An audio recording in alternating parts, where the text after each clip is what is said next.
everybody. Glad to be here. My name is Robin, co-founder, CEO of Wingbits. And what we're doing with Wingbits is we're building the future of flight tracking.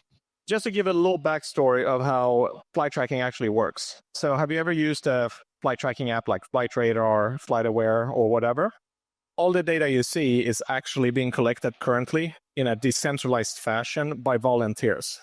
They send this data to the bigger networks who in return sell it and make hundreds of millions of dollars a year, giving nothing back to the volunteers. So we wanted to change that. And if you look at the flight tracking industry, it's about $22 billion industry made up of a few different segments. But aviation is under immense pressure from like increased congestion. You have drones, planes, advanced air mobility, all encroaching. And no one currently is prepared to handle that infrastructure that's needed. And that's where we come in. Another thing with ADS-B data, which I think is super relevant for DePIN projects in general, is that it's really easy to benchmark if you have good or bad data. If you aggregate data, how do you prove that it's the true data? Where's the source of truth? And that's what we're doing. It's regulated. All planes across the world have to transmit this signal. We've seen since US regulated the data, the revenue for the other networks have increased upwards of 200% since 2021 due to increased use cases, especially in regards to AI. The problems that we have is that when you have a volunteer-based model, there's no incentive. So it doesn't matter if you put a good antenna up, a bad antenna, one or many, you're not going to get anything extra for going the extra mile, which means the overall networks, even though they have a lot of stations, each station on average is really poor. When we benchmark, we perform more than twice as good per stations as the existing networks. The thing with aviation is a super conservative. There's been no innovation for 10 to 15 years. So we're coming in with a brand new model, and we're going to be much better able to scale where the industry is going.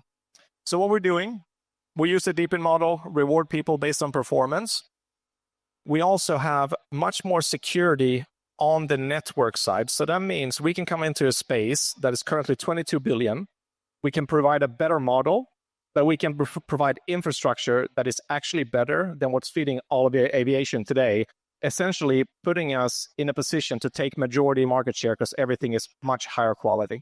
On the traction side, we started in December 2023. We had paying customers within 6 months. So we sell data to the aerospace industry, financial industry, aviation analytics, aviation leasing companies, and also for carbon counting. We launched our first satellite with SpaceX March 14th of this year. It's now tracking planes from space. We're launching another one later this year, and next year we're launching about 10. We have about 3,000 live stations collecting 8 billion events per day. We have 4,000 on back order, seeing about 50 onboardings per day. So we're going to reach global coverage end of this year, which means we're growing about 6 to 7 times faster than any network has grown in the past. This is just a snapshot of the community. And really what this highlights is when you actually give people something to do something, they go way out of their way. We have I met some of our deployers here today. We have people hosting 80 to 90 of these devices. In the other, there he is, yes, amazing, so good.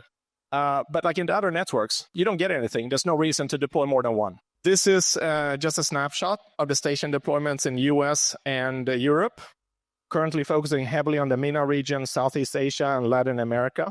And this is just a snapshot of the planes over Europe and Dubai right before I started this talk. We're tracking about 150,000 unique flights real time per day. And if you look at the competition, because every network that has started simply copied the existing model, they're left with the same problem. The biggest thing is uptime suffers and latency suffers. And latency is super important for many use cases because you need high speed data for real world use cases. And the only way you can get that is having a secure network where you don't get attacked by a bunch of fake data, spoof data, and trash data.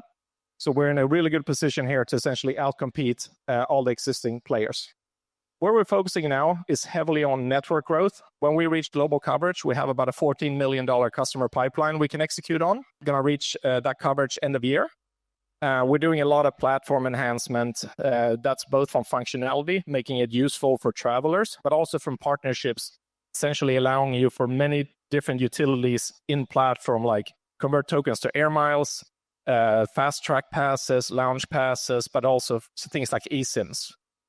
After that, we're going to be able to scale revenue quite fast this year before we launch mainnet, hopefully end of summer.